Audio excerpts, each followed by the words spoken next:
On the Jewish Question by Karl Marx, 1844. 1.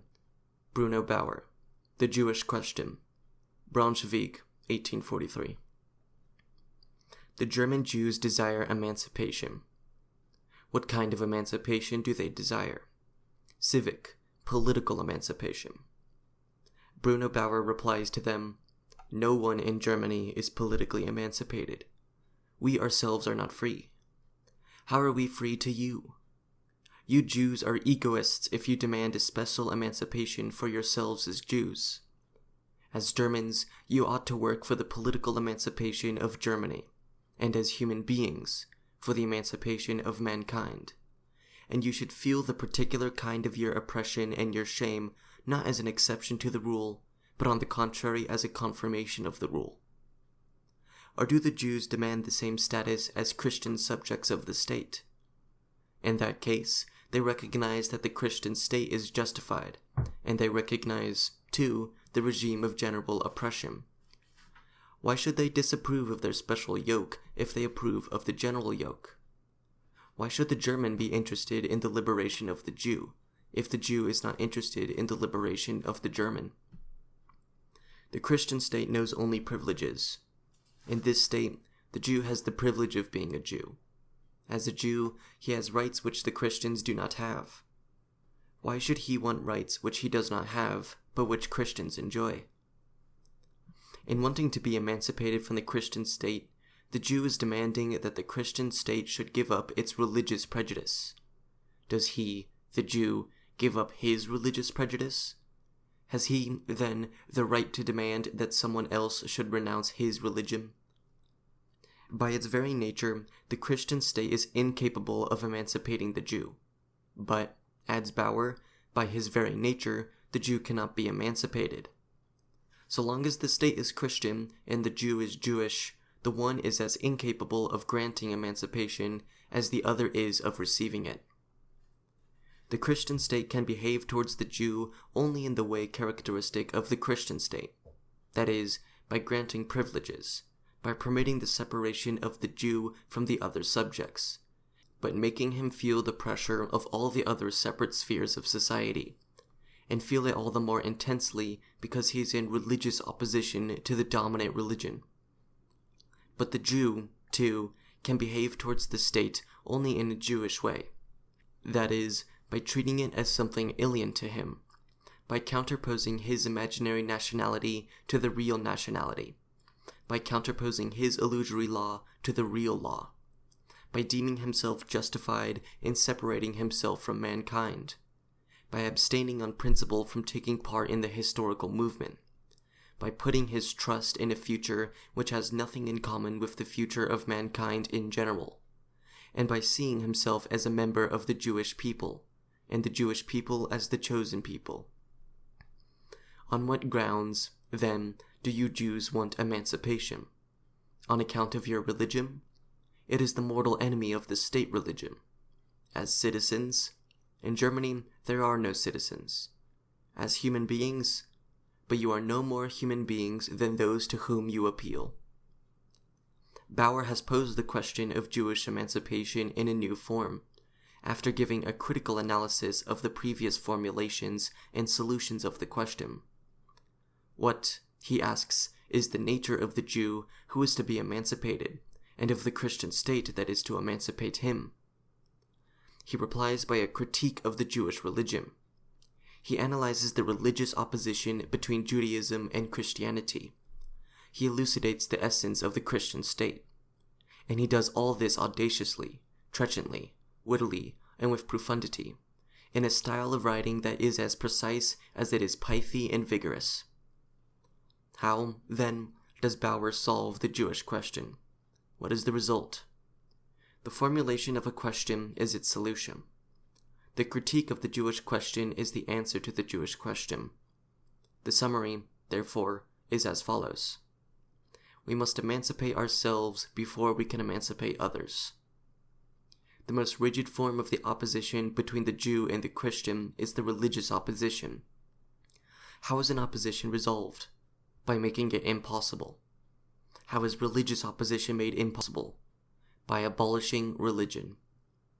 As soon as Jew and Christian recognize that their respective religions are no more than different stages in the development of the human mind, different snakeskins cast off by history, and that man is the snake who slewed them, the relation of Jew and Christian is no longer religious, but is only a critical, scientific, and human relation. Science, then, constitutes their unity. But contradictions in science are resolved by science itself.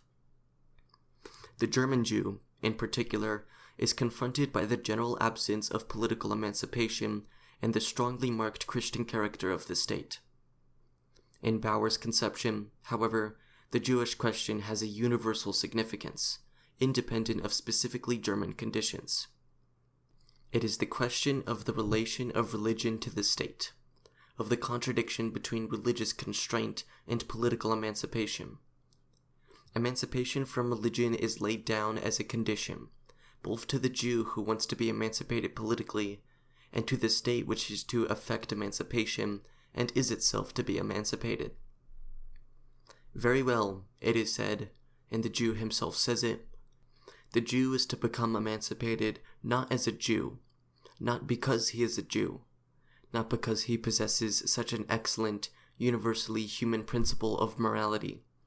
On the contrary, the Jew will retreat behind the citizen and be a citizen, although he is a Jew and is to remain a Jew. That is to say, he is and remains a Jew, although he is a citizen and lives in universally human conditions. His Jewish and restricted nature triumphs always in the end over his human and political obligations. The prejudice remains in spite of being outstripped by general principles.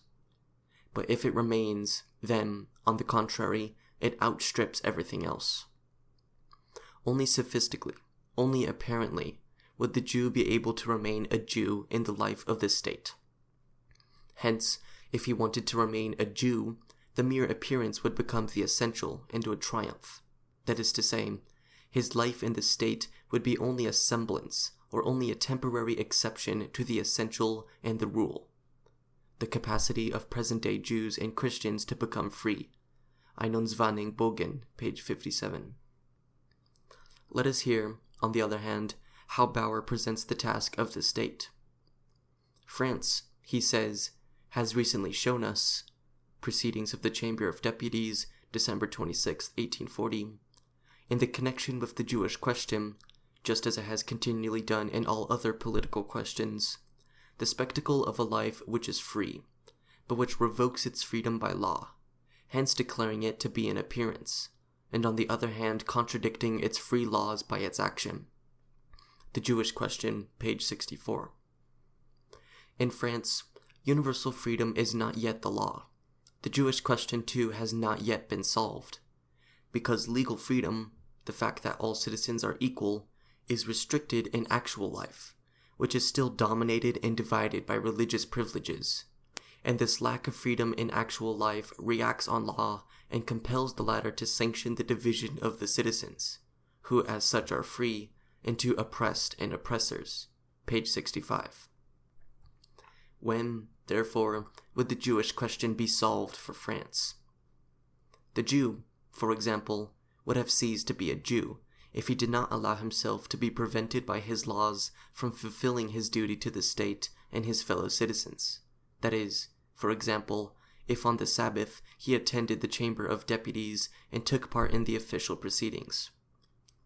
Every religious privilege, and therefore also the monopoly of a privileged church, would have been abolished altogether, and if some or many persons, or even the overwhelming majority, still believe themselves bound to fulfill religious duties, this fulfillment ought to be left to them as a purely private matter. Page 65. There is no longer any religion when there is no longer any privileged religion. Take from religion its exclusive power, and it will no longer exist. Page 66.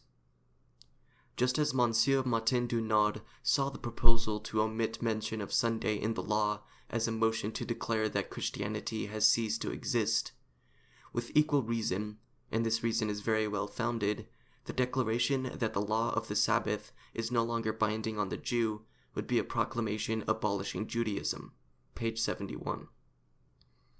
Bauer, therefore, demands, on the one hand, that the Jew should renounce Judaism, and that mankind in general should renounce religion, in order to achieve civic emancipation.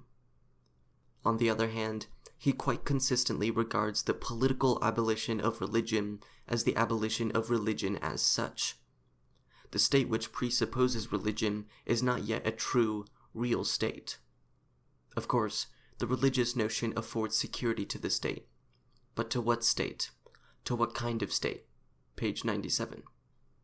At this point, the one-sided formulation of the Jewish question becomes evident. It was by no means sufficient to investigate who is to emancipate, who is to be emancipated. Criticism had to investigate a third point. It had to inquire what kind of emancipation is in question. What conditions follow from the very nature of the emancipation that is demanded? Only the criticism of general emancipation itself would have been the conclusive criticism of the Jewish question, and its real merging in the general question of time. Because Bauer does not raise the question to this level, he becomes entangled in contradictions. He puts forward conditions which are not based on the nature of political emancipation itself. He raises questions which are not part of his problem, and he solves problems which leave this question unanswered.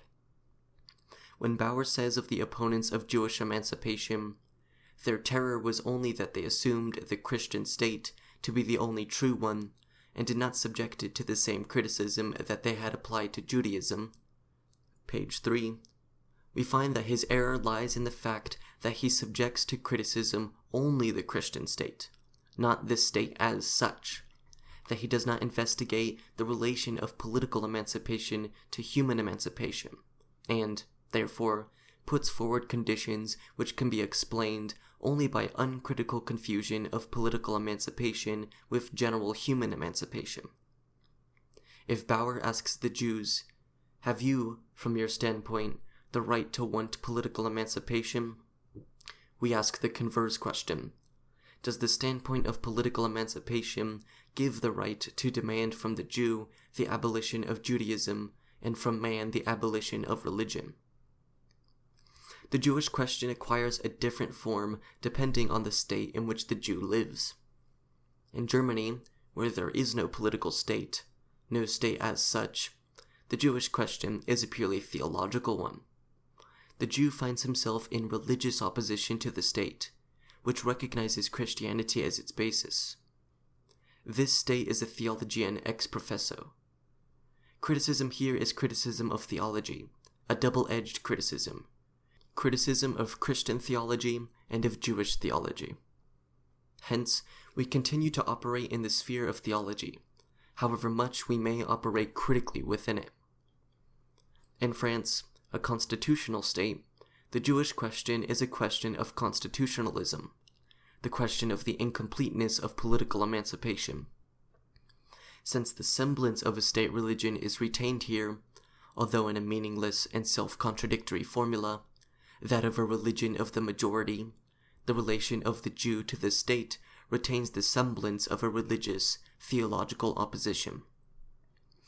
Only in the North American states, at least in some of them, does the Jewish question lose its theological significance and become a really secular question. Only where the political state exists in its completely developed form can the relation of the Jew, and of the religious man in general, to the political state, and therefore the relation of religion to the state, show itself in its specific character, in its purity. The criticism of this relation ceases to be theological criticism as soon as the state ceases to adopt a theological attitude toward religion, as soon as it behaves toward the religion as a state, that is, politically. Criticism, then, becomes criticism of the political state. At this point, where the question ceases to be theological, Bauer's criticism ceases to be critical. In the United States, there is neither a state religion nor a religion declared to be that of the majority, nor the predominance of one cult over another. The state stands aloof from all cults. Marie ou les esclaves aux États-Unis, etc., by G. de Beaumont, Paris, 1835, page 214.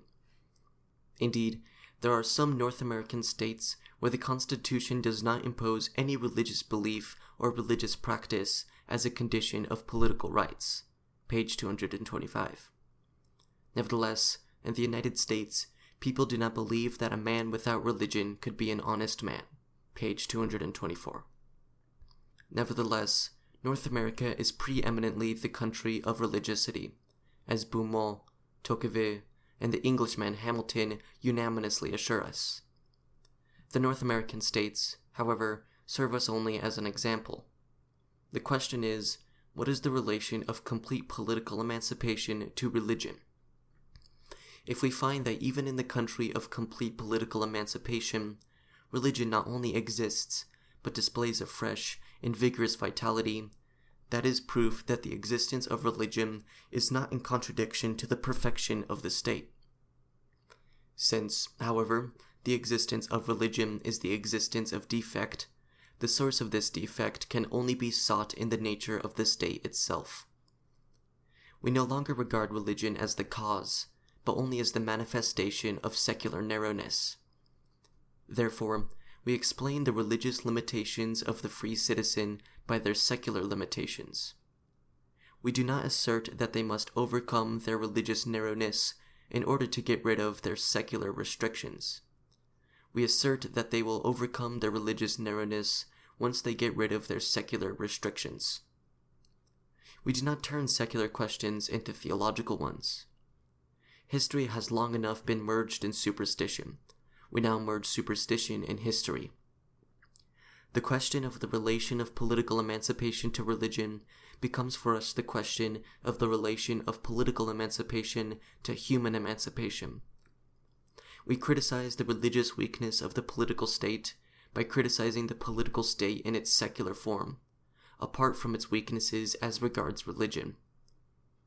The contradiction between the state and a particular religion, for instance Judaism, is given by us a human form as the contradiction between the state and particular secular elements. The contradiction between the state and religion in general as the contradiction between the state and its presuppositions in general. The political emancipation of the Jew, the Christian, and, in general, of religious man, is the emancipation of the state from Judaism, from Christianity, from religion in general. In its own form, in the manner characteristic of its nature, the state as a state emancipates itself from religion by emancipating itself from the state religion. That is to say, by the state as a state not professing any religion, but, on the contrary, asserting itself as a state. The political emancipation from religion is not religious emancipation that has been carried through to completion and is free from contradiction, because political emancipation is not a form of human emancipation which has been carried through to completion and is free from contradiction. The limits of political emancipation are evident at once from the fact that the state can free itself from a restriction without man being really free from this restriction, that the state can be a free state, pun on the word Freistaat, which also means republic, without man being a free man. Bauer himself tactically admits this when he lays down the following condition for political emancipation. Every religious privilege, and therefore also the monopoly of a privileged church, would have been abolished altogether, and if some or many persons, or even the overwhelming majority, still believe themselves bound to fulfill religious duties, this fulfillment ought to be left to them as a purely private matter. The Jewish Question, page 65.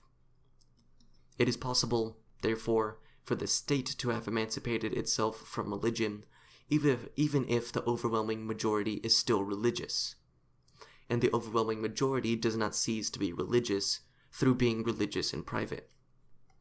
But the attitude of the state, and of the republic, free state, in particular, to religion is, after all, only the attitude to religion of the men who compose the state.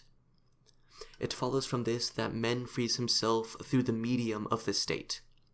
that he frees himself politically from a limitation when, in contradiction with himself, he raises himself above this limitation in an abstract, limited, and partial way. It follows further that, by freeing himself politically, man frees himself in a roundabout way, through an intermediary, although an essential intermediary. It follows, finally, that man, even if he proclaims himself an atheist through the medium of the state, that is, if he proclaims the state to be atheist, still remains in the grip of religion, precisely because he acknowledges himself only by a roundabout route, only through an intermediary. Religion is precisely the recognition of man in a roundabout way, through an intermediary. The state is the intermediary between man and man's freedom, just as Christ is the intermediary to whom man transfers the burden of all his divinity, all his religious constraint. So the state is the intermediary to whom man transfers all his non-divinity and all his human unconstraint. The political elevation of man above religion shares all the defects and all the advantages of political elevation in general. The state as a state annuls, for instance, private property. Man declares by political means that private property is abolished as soon as the property qualification for the right to elect or be elected is abolished, as has occurred in many states of North America. Hamilton quite correctly interprets this fact from a political point of view as meaning, the masses have won a victory over the property owners in financial wealth. Thomas Hamilton, Men and Manners in America, 2 volumes, Edinburgh, 1833, page 146. Is not private property abolished in idea if the non-property owner has become the legislator for the property owner?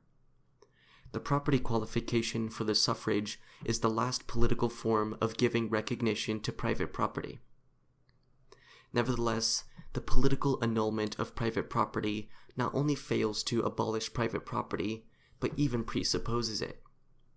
The state abolishes, in its own way, distinctions of birth, social rank, education, occupation, when it declares that birth, social rank, education, occupations as non-political distinctions, when it proclaims, without regard to these distinctions, that every member of the nation is an equal participant in national sovereignty, when it treats all elements of the real life of the nation from the standpoint of the state. Nevertheless, the state allows private property, education, occupation to act in their way, that is, as private property, as education, as occupation, and to exert the influence of their special nature.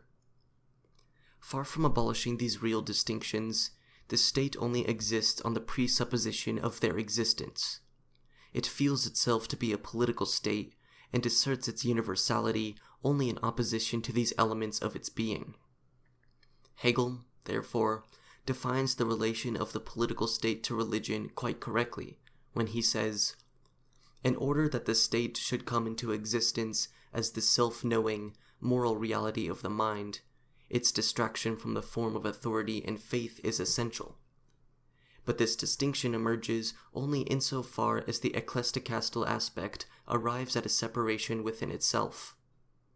It is only in this way that the state, above the particular churches, has achieved and brought into existence universality of thought, which is the principle of its form."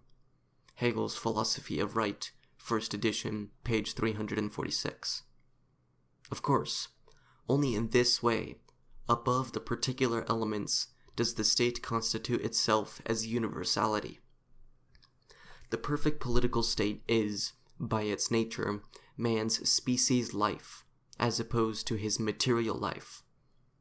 All the preconditions of this egoistic life continue to exist in civil society outside the sphere of the state, but as qualities of civil society. Where the political state has attained its true development, man, not only in thought, in consciousness, but in reality, in life, leads a twofold life, a heavenly and an earthly life. Life in the political community, in which he considers himself a communal being, and life in civil society, in which he acts as a private individual, regards other men as means, degrades himself into a means, and becomes the plaything of alien powers. The relation of the political state to civil society is just as spiritual as the relations of heaven to earth. The political state stands in the same opposition to civil society, and it prevails over the latter in the same way as religion prevails over the narrowness of the secular world. That is, by likewise having always to acknowledge it, to restore it, and allow itself to be dominated by it. In his most immediate reality, in civil society, man is a secular being. Here, where he regards himself as a real individual, and is so regarded by others, he is a fictitious phenomenon.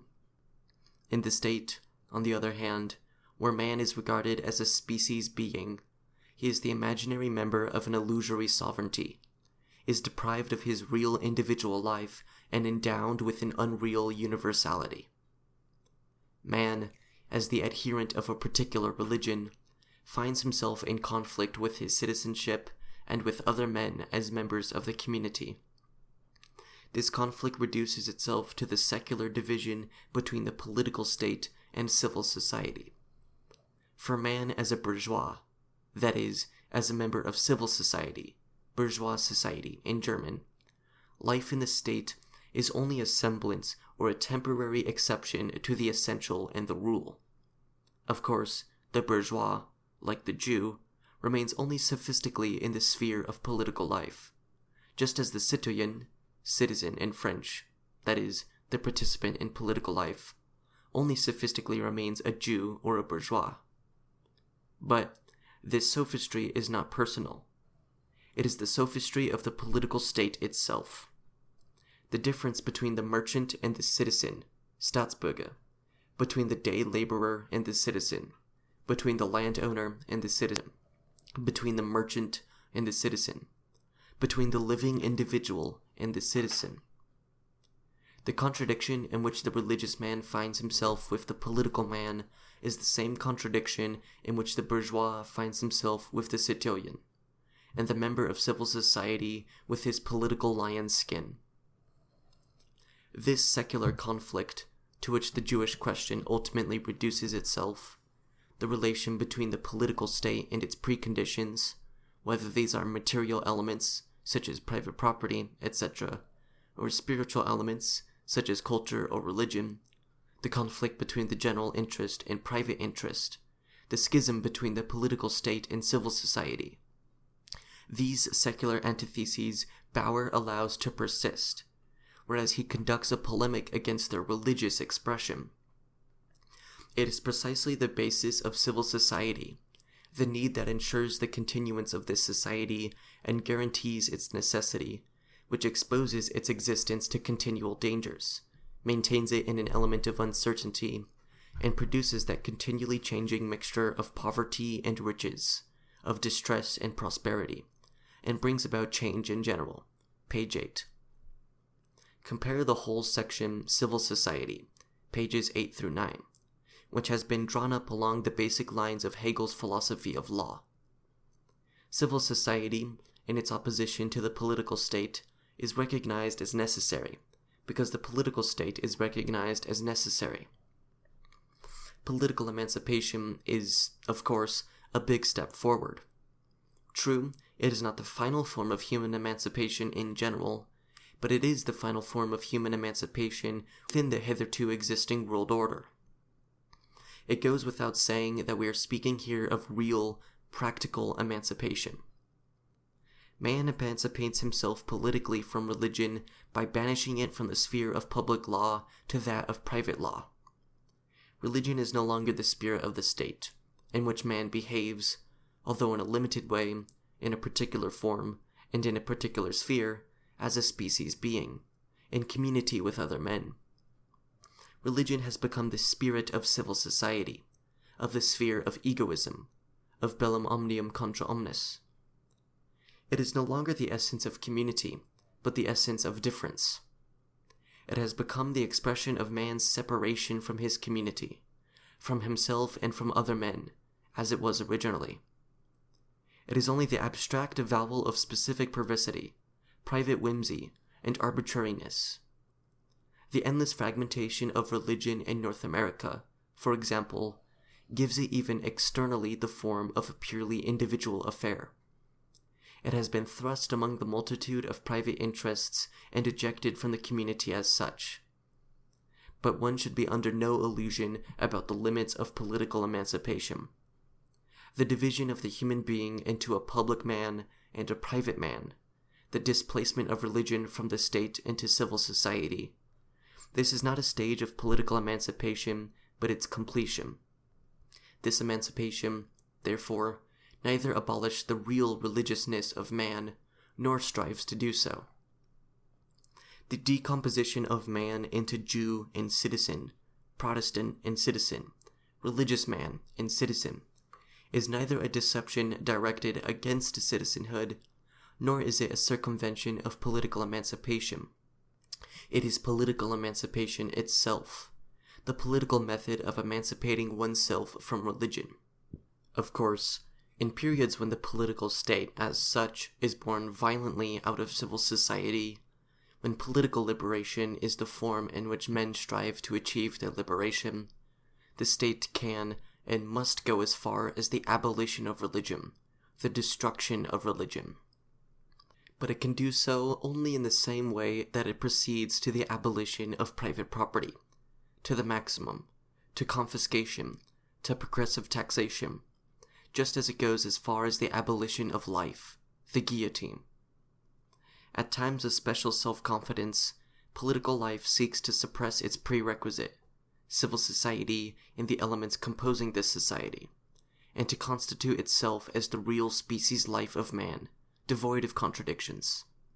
But it can achieve this only by coming into violent contradiction with its own conditions of life, only by declaring the revolution to be permanent, and, therefore, the political drama necessarily ends with the re-establishment of religion, private property, and all elements of civil society, just as war ends with peace.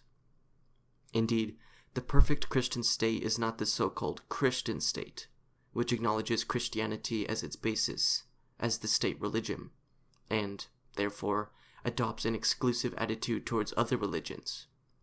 On the contrary, the perfect Christian state is the atheistic state, the democratic state, the state which relegates religion to a place among the other elements of civil society. The state which is still theological, which still officially professes Christianity as its creed, which still does not dare to proclaim itself as a state, has, in its reality as a state, not yet succeeded in expressing the human basis, of which Christianity is the high-flown expression, in a secular, human form. The so-called Christian state is simply nothing more than a non-state, since it is not Christianity as a religion, but only the human background of the Christian religion, which can find its expression in actual human creations. The so-called Christian state is the Christian negation of the state, but by no means the political realization of Christianity. The state which still professes Christianity in the form of religion does not yet profess it in the form appropriate to the state, for it still has a religious attitude towards religion. That is to say, it is not the true implementation of the human basis of religion, because it still relies on the unreal, imaginary form of this human core. The so-called Christian state is the imperfect state, and the Christian religion is regarded by it as the supplementation and sanctification of its imperfection. For the Christian state, therefore, religion necessarily becomes a means. Hence, it is a hypocritical state. It makes a great difference whether the complete state, because of the defect inherent in the general nature of the state, counts religion among its presuppositions, or whether the incomplete state, because of the defect inherent in its particular existence as a defective state, declares that religion is its basis. In the latter case, religion becomes imperfect politics. In the former case, the imperfection even of consummate politics becomes evident in religion. The so-called Christian state needs the Christian religion in order to complete itself as a state. The democratic state, the real state, does not need religion for its political completion. On the contrary, it can disregard religion because in it the human basis of religion is realized in a secular manner. The so-called Christian state, on the other hand, has a political attitude to religion and a religious attitude to politics. By degrading the forms of the state to mere semblance, it equally degrades religion to mere semblance. In order to make this contradiction clearer, let us consider Bauer's projection of the Christian state, a projection based on his observation of the Christian German state. Recently, says Bauer, in order to prove the impossibility or non-existence of a Christian state, reference has frequently been made to those sayings in the Gospel which the present-day state not only does not comply, but cannot possibly comply if it does not want to dissolve itself completely as a state. But the matter cannot be disposed of so easily. What do these Gospel sayings demand? Supernatural renunciation of self, submission to the authority of revelation, a turning away from the state, the abolition of secular conditions. Well, the Christian state demands and accomplishes all that. It has assimilated the spirit of the gospel, and if it does not reproduce this spirit in the same terms as the gospel, that occurs only because it expresses this spirit in political forms, that is, in forms which, it is true, are taken from the political system in this world, but which in the religious rebirth that they have to undergo become degraded to a mere semblance. This is a turning away from the state while making use of political forms for its realization. Page 55.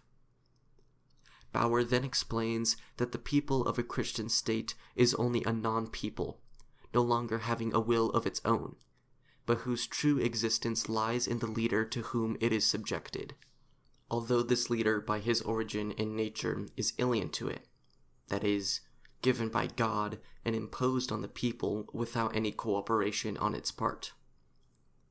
Bauer declares that the laws of such a people are not its own creation, but are actual revelations, that its supreme chief needs privileged intermediaries with the people in the strict sense, with the masses, and that the masses themselves are divided into a multitude of particular groupings which are formed and determined by chance, which are differentiated by their interests, their particular passions and prejudices, and obtain permission as a privilege to isolate themselves from one another, etc.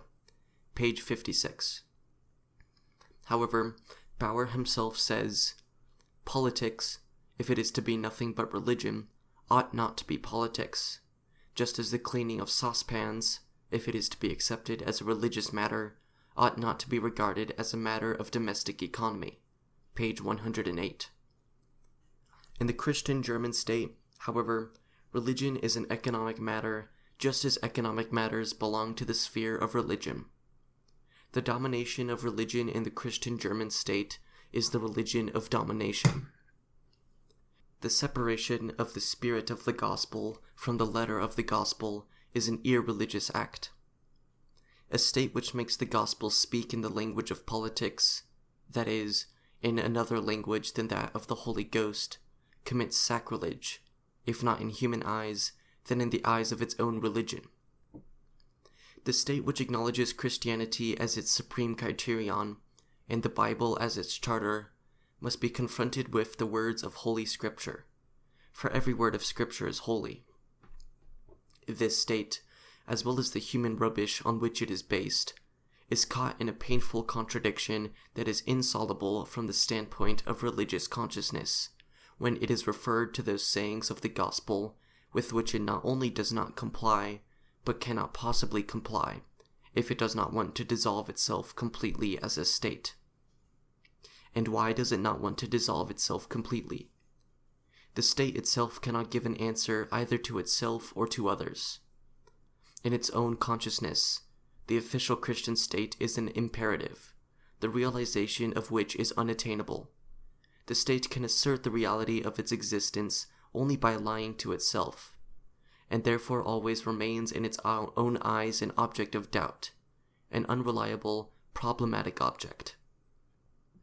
Criticism is, therefore, fully justified in forcing the state that relies on the Bible into a mental derangement in which it no longer knows whether it is an illusion or a reality, and in which the infamy of its secular aims, for which religion serves as a cloak, comes into insoluble conflict with the sincerity of its religious consciousness, for which religion appears as the aim of the world. This state can only save itself from its inner torment if it becomes the police agent of the Catholic Church. In relation to the Church, which declares the secular power to be its servant, the state is powerless. The secular power which claims to be the rule of the religious spirit is powerless. It is, indeed, estrangement which matters in the so-called Christian state, but not man. The only man who counts, the king, is a being specifically different from other men, and is, moreover, a religious being, directly linked with heaven, with God. The relationships which prevail here are still relationships dependent of faith. The religious spirit, therefore, is still not really secularized. But, furthermore, the religious spirit cannot be really secularized, for what is in itself but the non-secular form of a stage in the development of the human mind. The religious spirit can only be secularized insofar as the stage of development of the human mind, of which it is the religious expression, makes its appearance and becomes constituted in its secular form. This takes place in the democratic state. Not Christianity, but the human basis of Christianity is the basis of this state. Religion remains the ideal, non-secular consciousness of its members, because religion is the ideal form of the stage of human development achieved in this state. The members of the political state are religious owing to the dualism between individual life and species life, between the life of civil society and political life. They are religious because men treat the political life of the state, an area beyond their real individuality, as if it were their true life. They are religious insofar as religion here is the spirit of civil society, expressing the separation and remoteness of man from man. Political democracy is Christian since in it, man, not merely one man, but every man, ranks as sovereign, as the highest being. But it is man in his uncivilized, unsocial form, man in his fortuitous existence, man just as he is, man he has been corrupted by the whole organization of our society, who has lost himself, been alienated, and handed over to the rule of inhuman conditions and elements. In short, man who is not yet a real species being. That which is a creation of fantasy, a dream, a postulate of Christianity, that is, the sovereignty of man, but man as an alien being different from the real man, becomes, in democracy, tangible reality, present existence, and secular principle. In the perfect democracy, the religious and theological consciousness itself is in its own eyes the more religious and the more theological, because it is apparently without political significance, without worldly aims, the concern of a disposition that shuns the world, the expression of intellectual narrow-mindedness, the production of arbitrariness and fantasy, and because it is a life that is really of the other world. Christianity attains, here, the practical expression of its universal religious significance, in that the most diverse world outlooks are grouped alongside one another in the form of Christianity, and still more because it does not require other peoples to profess Christianity, but only religion in general, any kind of religion. Compare Boumbon's work quoted above. The religious consciousness reveals in the wealth of religious contradictions and religious diversity.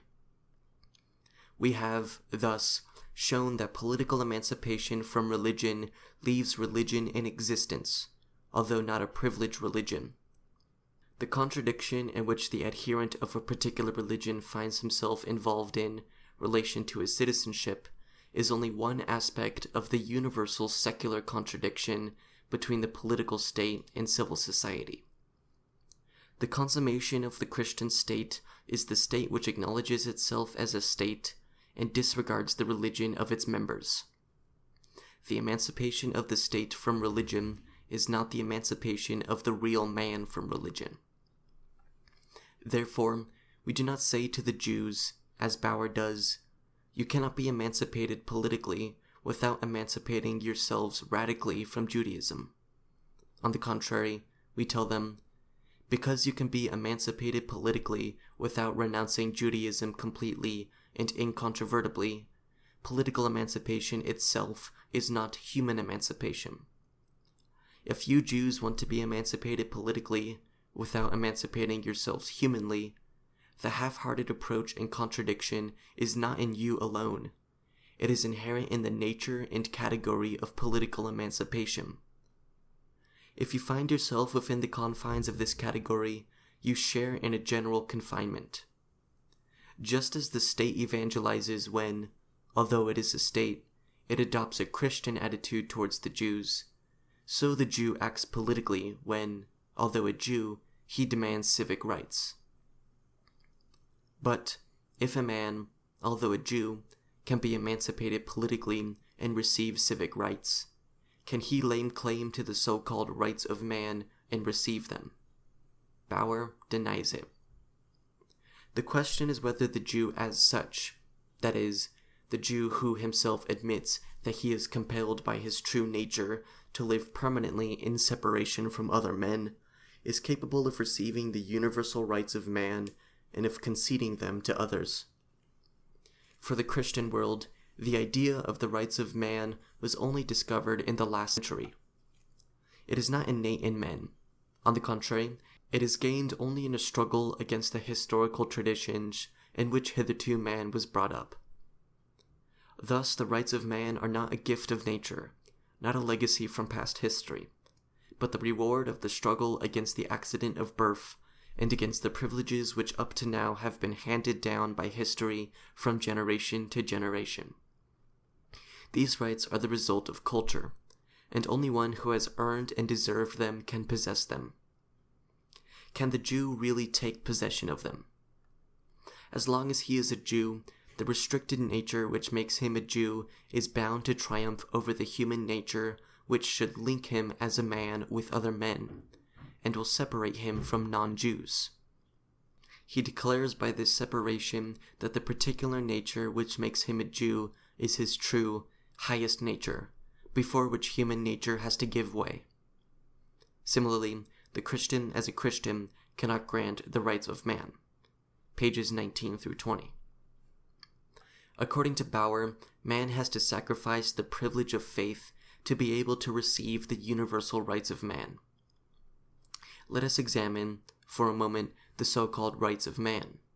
To be precise, the rights of man in their authentic form, in the form which they have among those who discovered them, the North Americans and the French. These rights of man are, in part, political rights, rights which can only be exercised in community with others. Their content is participation in the community, and specifically in the political community, in the life of the state. They come within the category of political freedom, the category of civic rights, which, as we have seen, in no way presuppose the incontrovertible and positive abolition of religion, nor, therefore, of Judaism. There remains to be examined the other part of the rights of man, the droit de homme, insofar as these differ from the droit de citoyen. Included among them is freedom of conscience, the right to practice any religion one chooses.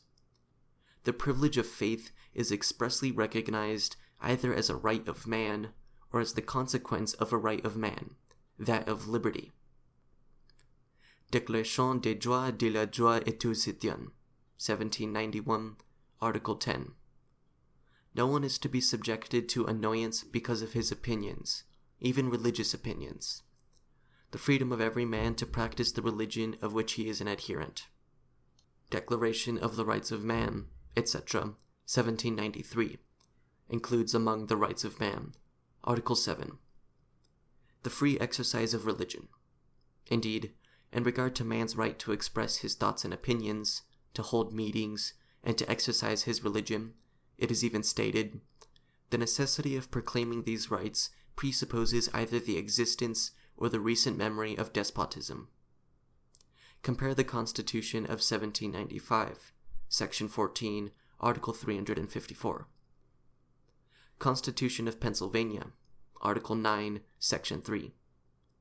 All men have received from nature the imprescriptible right to worship the Almighty according to the dictates of their conscience, and no one can be legally compelled to follow, establish, or support against his will any religion or religious ministry.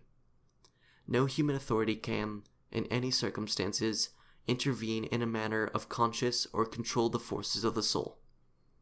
Constitution of New Hampshire, Article 5 and 6. Among these natural rights, some are by nature inalienable, since nothing can replace them. The rights of conscience are among them. Beaumont, pages 213 and 214. Incompatibility between religion and the rights of man is to such a degree absent from the concept of the rights of man, that, on the contrary, a man's right to be religious, in any way he chooses, to practice his own particular religion, is expressly included among the rights of man. The privilege of faith is a universal right of man. The droit de l'homme, the rights of man, are, as such, distinct from the droit du citoyen, the rights of the citizen. Who is homme as distinct from citoyen? None other than the member of civil society. Why is the member of civil society called man? Simply man. Why are his rights called the rights of man? How is this fact to be explained? From the relationship between the political state and civil society, from the nature of political emancipation. Above all, we note the fact that the so-called rights of man, the droit de l'homme, as distinct from the droit du citoyen, are nothing but the rights of the members of civil society, that is, the rights of egoistic man, of man separated from other men and from the community. Let us hear what the most radical constitution, the Constitution of 1793, has to say. Declaration of the Rights of Man and of the Citizen. Article 2. These rights, etc., the natural and imprescriptible rights, are equality, liberty, security, property. What constitutes liberty? Article 6. Liberty is the power which man has to do everything that does not harm the rights of others. Or, according to the Declaration of the Rights of Man of 1791, liberty consists in being able to do everything which does not harm others. Liberty, therefore, is the right to do everything that harms no one else. The limits within which anyone can act without harming someone else are defined by law, just as the boundary between two fields is determined by a boundary post. It is a question of the liberty of man as an isolated monad, withdrawn into himself. Why is the Jew, according to Bauer, incapable of acquiring the rights of man? As long as he is a Jew, the restricted nature which makes him a Jew is bound to triumph over the human nature which should link him as a man with other men, and will separate him from non-Jews. But the right of man to liberty is based not on the association of man with man, but on the separation of man from man.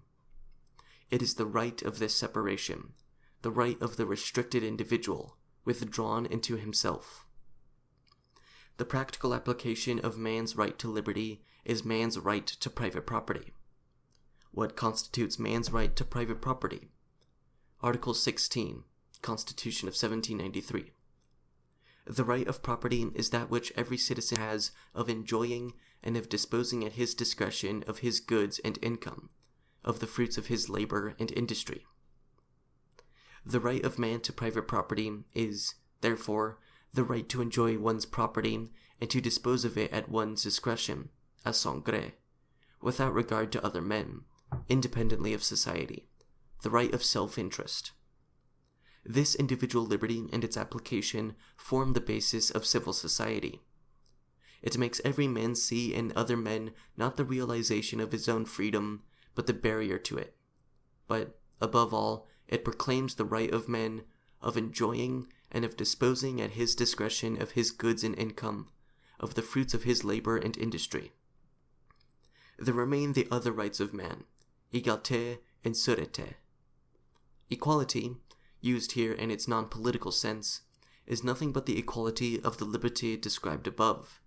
Namely, each man is to the same extent regarded as such a self-sufficient monad. The Constitution of 1795 defines the concept of this equality, in accordance with this significance, as follows.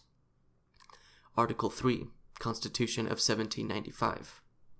Equality consists in the law being the same for all, whether it protects or punishes. In security, Article 8, Constitution of 1793. Security consists in the protection afforded by society to each of its members for the preservation of his person, his rights, and his property. Security is the highest social concept of civil society, the concept of police, expressing the fact that the whole of society exists only in order to guarantee to each of its members the preservation of his person, his rights, and his property. It is in this sense that Hegel calls civil society the state of need and reason. The concept of security does not raise civil society above its egoism. On the contrary, security is the insurance of egoism. None of the so-called rights of man, therefore, go beyond egoistic man, beyond man as a member of civil society, that is, an individual withdrawn into himself, into the confines of his private interests and private caprice, and separated from the community. In the rights of man, he is far from being conceived as a species being. On the contrary, species life itself, society, appears as a framework external to the individuals, as a restriction of their original independence. The sole bond holding them together is natural necessity, need and private interest, the preservation of their property in their egoistic selves. It is puzzling enough that a people which is just beginning to liberate itself, to tear down all the barriers between its various sections, and to establish a political community, that such a people solemnly proclaims, Declaration of 1791, the rights of egoistic man separated from his fellow men and from the community, and that indeed it repeats this proclamation at a moment when only the most heroic devotion can save the nation, and is therefore imperatively called for, at a moment when the sacrifice of all the interest of civil society must be the order of the day, and egoism must be punished as a crime. Declaration of the Rights of Man, etc., of 1793.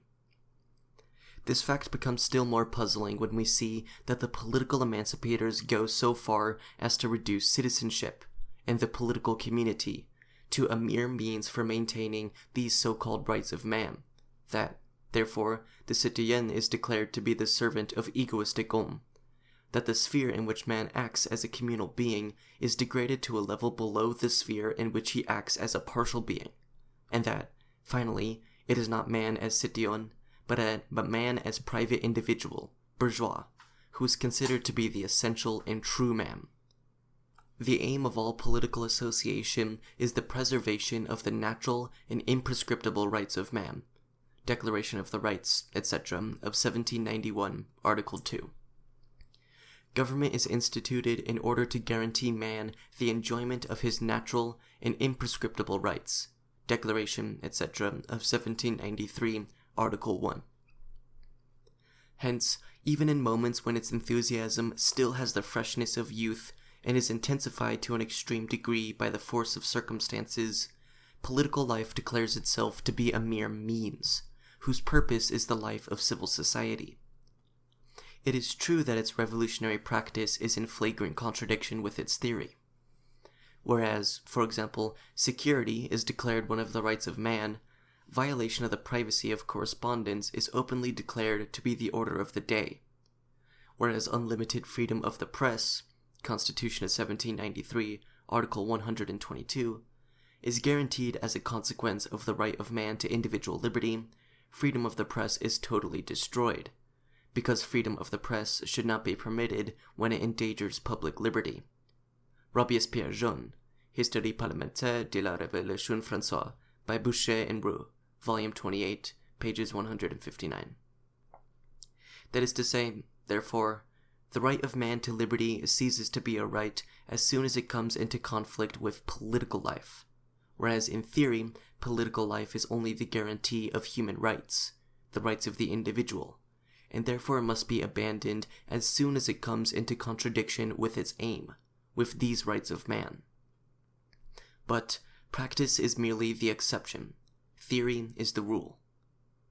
But even if one were to regard revolutionary practice as the correct presentation of the relationship, there would still remain the puzzle of why the relationship is turned upside down in the minds of the political emancipators, and the aim appears as the means, while the mean appears as the aim.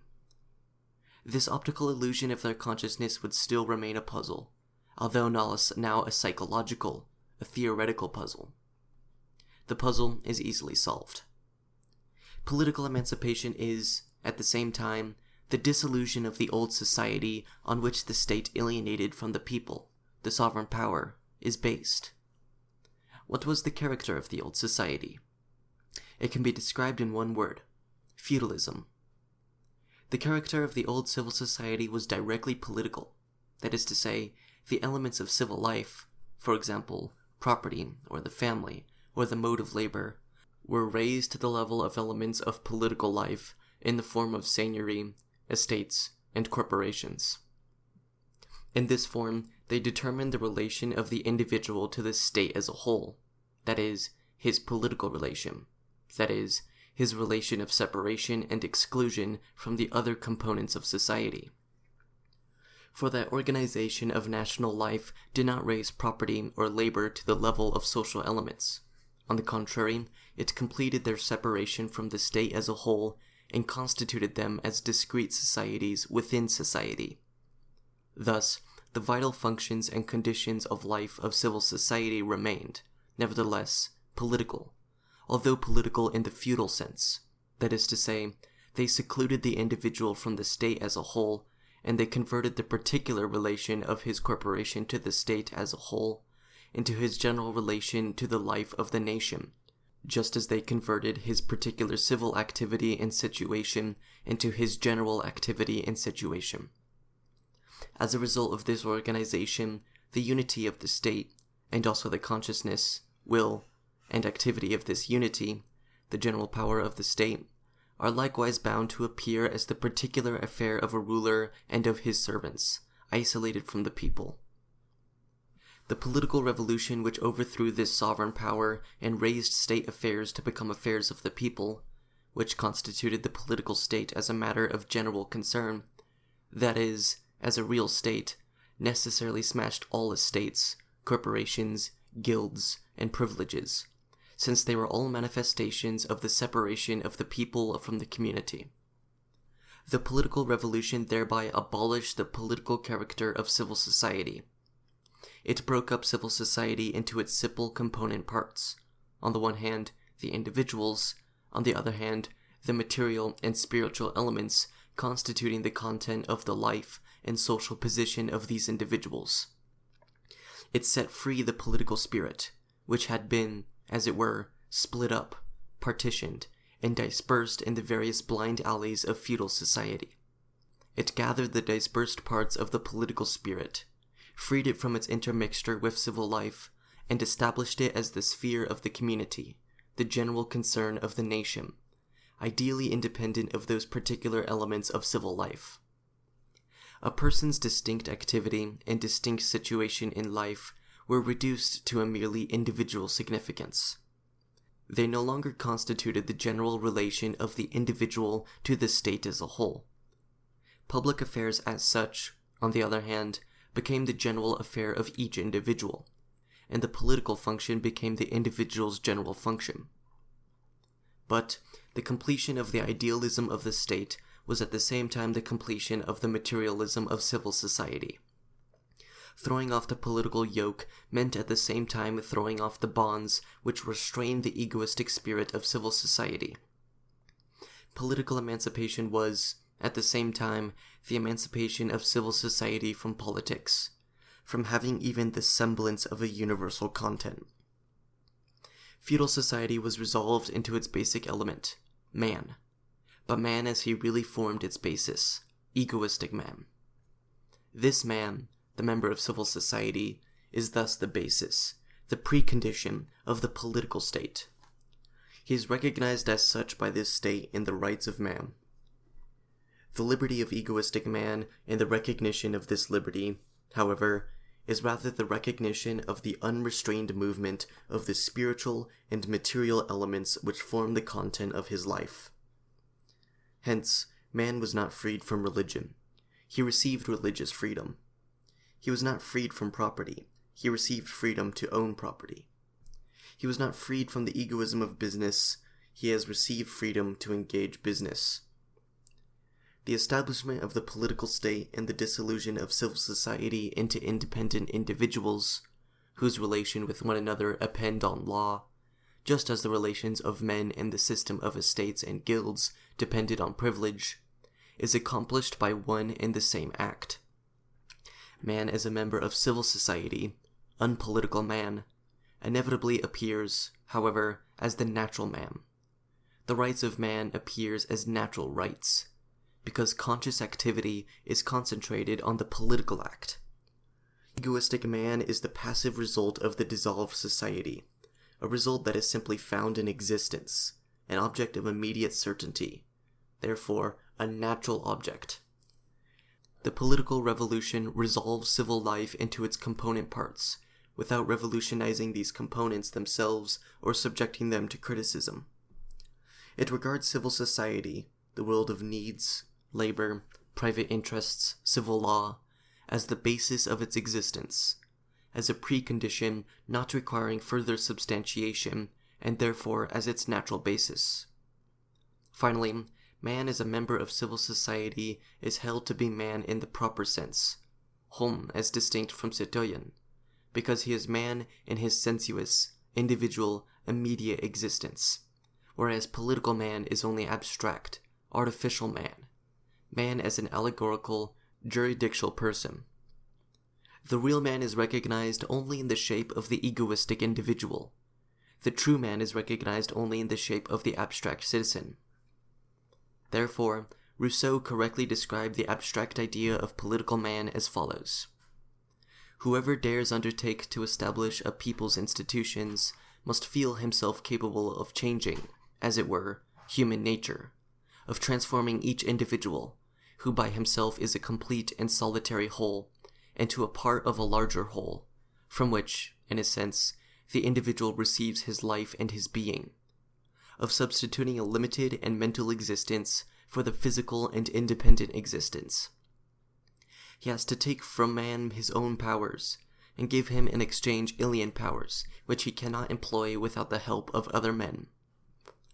All emancipation is a reduction of the human world in relationships to man himself. Political emancipation is the reduction of man, on the one hand, to a member of civil society, to an egoistic, independent individual, and, on the other hand, to a citizen, or a jurisdictional person. Only when the real, individual man reabsorbs in himself the abstract citizen, and as an individual human being has become a species being in his everyday life, in his particular work, and in his particular situation. Only when man has recognized and organized his own powers as social powers, and, consequently, no longer separates social power from himself in the shape of political power, only then will human emancipation have been accomplished. 2. Bruno Bauer. The capacity of present-day Jews and Christians to become free. Einungsavingbogen aus der Schweiz, pages 56 to 71. It is in this form that Bauer deals with the relation between the Jewish and Christian religions, and also with their relation to criticism. Their relation to criticism is their relation to the capacity to become free. The result arrived at is, the Christian has to surmount only one stage, namely, that of his religion, in order to give up religion altogether, and therefore become free. The Jew, on the other hand, has to break not only with his Jewish nature, but also with the development towards perfecting his religion, a development which has remained alien to him. Page 71. Thus, Bauer here transforms the question of Jewish emancipation into a purely religious question. The theological problem as to whether the Jew or the Christian has the better prospect of salvation is repeated here in the enlightened form. Which of them is more capable of emancipation? No longer is the question asked, is it Judaism or Christianity that makes a man free? On the contrary, the question is now, which makes man freer, the negation of Judaism or the negation of Christianity? If the Jews want to become free, they should profess belief not in Christianity, but in the disillusion of Christianity, in the disillusion of religion in general, that is to say, in enlightenment, criticism, and its consequences, free humanity. Page 70. For the Jew, it is still a matter of a profession of faith, but no longer a profession of belief in Christianity, but of belief in Christianity and disillusion. Bauer demands of the Jews that they should break with the essence of the Christian religion, a demand which, as he says himself, does not arise out of the development of Judaism. Since Bauer, at the end of his work on the Jewish question, had conceived Judaism only as a crude religious criticism of Christianity, and therefore saw it in merely a religious significance, it could be foreseen that the emancipation of the Jews, too, would be transformed into a philosophical theological act. Bauer considers that the ideal, abstract nature of the Jew, his religion, is his entire nature. Hence, he rightly concludes, the Jew contributes nothing to mankind if he himself disregards his narrow law, if he invalidates his entire Judaism. Page 65. Accordingly, the relation between Jews and Christians becomes the following. The sole interest of the Christian in the emancipation of the Jew is a general human interest, a theoretical interest. Judaism is a fact that offends the religious eye of the Christian. As soon as his eye ceases to be religious, this fact ceases to be offensive. The emancipation of the Jew is, in itself, not a task for the Christian. The Jew, on the other hand, in order to emancipate himself, has to carry on not only his own work, but also that of the Christian, that is, the critique of the evangelical history of the synoptics and the life of Jesus, etc. It is up to them to deal with it. They themselves will decide their fate, but history is not to be trifled with. Page 71. We are trying to break with the theological formulation of the question. For us, the question of the Jew's capacity for emancipation becomes the question, what particular social element has to be overcome in order to abolish Judaism? For the present-day Jew's capacity for emancipation is the relation of Judaism to the emancipation of the modern world. This relation necessarily results from the special position of Judaism in the contemporary enslaved world. Let us consider the actual worldly Jew, not the Sabbath Jew, as Bauer does, but the everyday Jew. Let us not look for the secret of the Jew in his religion, but let us look for the secret of his religion in the real Jew. What is the secular basis of Judaism? Practical need, self-interest. What is the worldly religion of the Jew? Huckstudying. What is his worldly god? Money. Very well then, emancipation from huckstudying and money, consequently from practical, real Judaism, would be the self-emancipation of our time. An organization of society which would abolish the preconditions for huckstering, and therefore the possibility of huckstering, would make the Jew impossible. His religious consciousness would be dissipated like a thin haze in the real, vital air of society. On the other hand, if the Jew recognizes that this practical nature of his is futile and works to abolish it, he extricates himself from his previous development and works for human emancipation as such, and turns against the supreme practical expression of human self-estrangement. We recognize in Judaism, therefore, a general antisocial element of the present time, an element which through historical development, to which in this harmful respect the Jews have zealously contributed, has been brought to its present high level, at which it must necessarily begin to disintegrate. In the final analysis, the emancipation of the Jews is the emancipation of mankind from Judaism. The Jew has already emancipated himself in a Jewish way. The Jew, who in Vienna, for example, is only tolerated, determines the fate of the whole empire by his financial power. The Jew, who may have no rights in the smallest German state, decides the fate of Europe. While corporations and guilds refuse to admit Jews, or have not yet adopted a favorable attitude towards them, the audacity of industry mocks at the obstinacy of the material institutions. Bruno Bauer, The Jewish Question, page 114. This is no isolated fact. The Jew has emancipated himself in a Jewish manner, not only because he has acquired financial power, but also because, through him and apart from him, money has become a world power, and the practical Jewish spirit has become the practical spirit of the Christian nations. The Jews have emancipated themselves insofar as the Christians have become Jews. Captain Hamilton, for example, reports, "The devout and politically free inhabitant of New England is a kind of Laocoon who makes not the least effort to escape from the serpents which are crushing him. Mammon is his idol, which he adores not only with his lips, but with the whole force of his body and mind. In his view, the world is no more than a stock exchange, and he is convinced that he has no other destiny here below than to become richer than his neighbor. Trade has seized upon all his thoughts, and he has no other recreation than to exchange objects. When he travels, he carries, so to speak, his goods and his counter on his back, and talks only of interest and profit. If he loses sight of his own business for an instant, it is only in order to pry into the business of his competitors." Indeed, in North America, the practical domination of Judaism over the Christian world has achieved its unambiguous and normal expression that the preaching of the gospel itself and the Christian ministry have become articles of trade, and the bankrupt trader deals in the gospel just as the gospel preacher who has become rich goes in for business deals. The man who you see at the head of a respectable congregation began as a trader.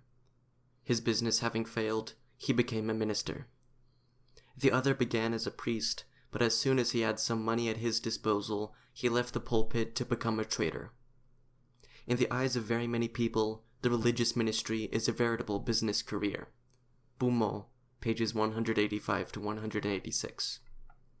According to Bauer, it is a fictitious state of affairs when in theory the Jew is deprived of political rights, whereas in practice he has immense power and exerts his political influence en gros, although it is curtailed in detail.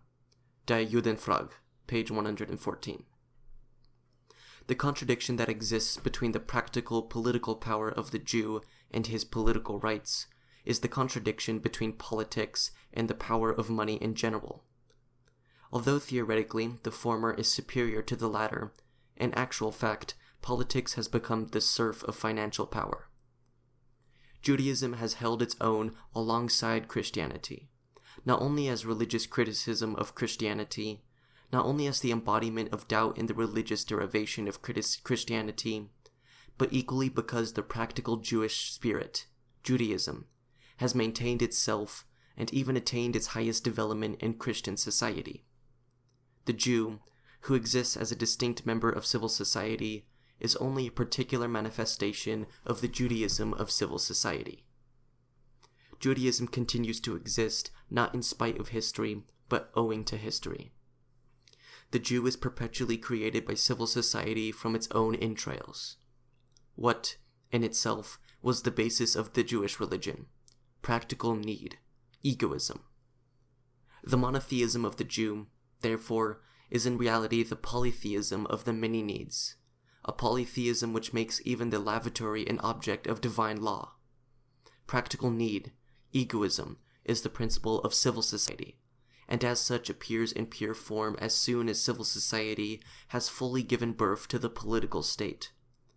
The god of practical need and self-interest is money. Money is the jealous god of Israel, in face of which no other god may exist. Money degrades all the gods of man, and turns them into commodities. Money is the universal, self-established value of all things. It has, therefore, robbed the whole world, both the world of men and nature, of its specific value. Money is the estranged essence of man's work and man's existence, and this alien essence dominates him, and he worships it. The God of the Jews has become secularized and has become the God of the world. The bill of exchange is the real God of the Jew. His God is only an illusory bill of exchange. The view of nature attained under the domination of private property and money is a real contempt for, and practical debasement of, nature. In the Jewish religion, nature exists, it is true, but it exists only in imagination. It is in this sense that in a 1524 pamphlet, Thomas Müntzer declares it intolerable that all creatures have been turned into property. The fishes in the water, the birds in the air, the plants on the earth, the creatures too must become free. Contempt for theory, art, history, and for man as an end in himself, which is contained in an abstract form in the Jewish religion, is the real, conscious standpoint, the virtue of the man of money. The species relation itself, the relation between man and woman, etc., becomes an object of trade. The woman is bought and sold.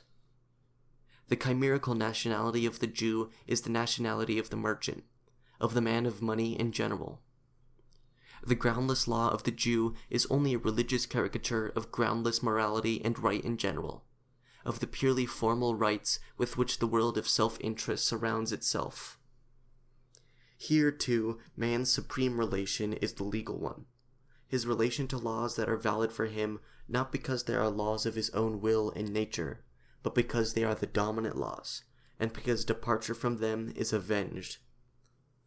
Jewish Jesuitism, the same practical Jesuitism which Bauer discovers in the Talmud, is the relation of the world of self-interest to the laws governing that world, the chief art of which consists in the cunning circumvention of these laws. Indeed, the movement of this world within its framework of laws is bound to be a continual suspension of law. Judaism could not develop further as a religion, could not develop further theoretically, because the world outlook of practical need is essentially limited and is completed in a few strokes.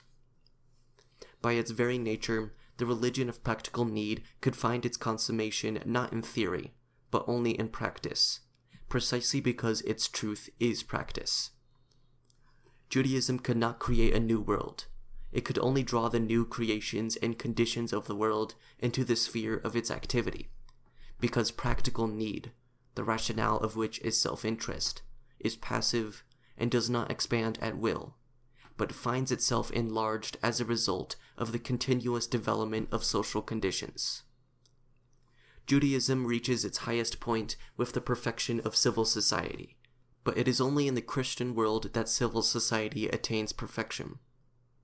Only under the dominance of Christianity, which makes all national, natural, moral, and theoretical conditions extrinsic to man, could civil society separate itself completely from the life of the state, sever all the species ties of man, put egoism and selfish need in the place of these species ties, and dissolve the human world into a world of atomistic individuals who are inimically opposed to one another. Christianity sprang from Judaism.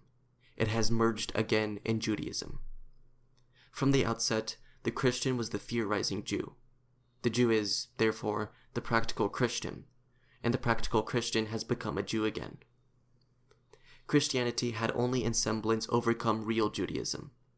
It was too noble-minded, too spiritualistic to eliminate the crudity of practical need in any other way than by elevation to the skies. Christianity is the sublime thought of Judaism. Judaism is the common practical application of Christianity. But this application could only become general after Christianity as a developed religion had completed theoretically the estrangement of man from himself and from nature. Only then could Judaism achieve universal dominance and make alienated man and alienated nature into alienable, vendible objects, subjected to the slavery of egoistic need and to trading. Selling, Verasserung, is the practical aspect of alienation, Intalsörung. Just as man, as long as he is in the grip of religion, is able to objectify his essential nature only by turning it into something alien, something fantastic, so under the domination of egoistic need, he can be active practically, and produce objects in practice, only by putting his products and his activity under the domination of an alien thing, and bestowing the significance of an alien entity, money, on them. In its perfected practice, Christian egoism of heavenly bliss is necessarily transformed into the corporal egoism of the Jew.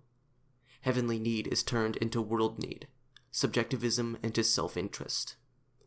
We explain the tenacity of the Jew not by his religion, but, on the contrary, by the human basis of his religion, practical need, egoism. Since in civil society the real nature of the Jew has been universally realized and secularized, civil society could not convince the Jew of the unreality of his religious nature, which is indeed only the ideal aspect of practical need. Consequently, not only in the Pentateuch and the Talmud, but in present-day society, we find the nature of the modern Jew, and not as an abstract nature, but as one that is in the highest degree empirical, not merely as a narrowness of the Jew, but as the Jewish narrowness of society. Once society has succeeded in abolishing the empirical essence of Judaism, huckstering and its preconditions, the Jew will have become impossible, because his consciousness no longer has an object, because the subjective basis of Judaism, practical need, has been humanized, and because the conflict between man's individual sensuous existence and his species existence has been abolished. The social emancipation of the Jew is the emancipation of society from Judaism.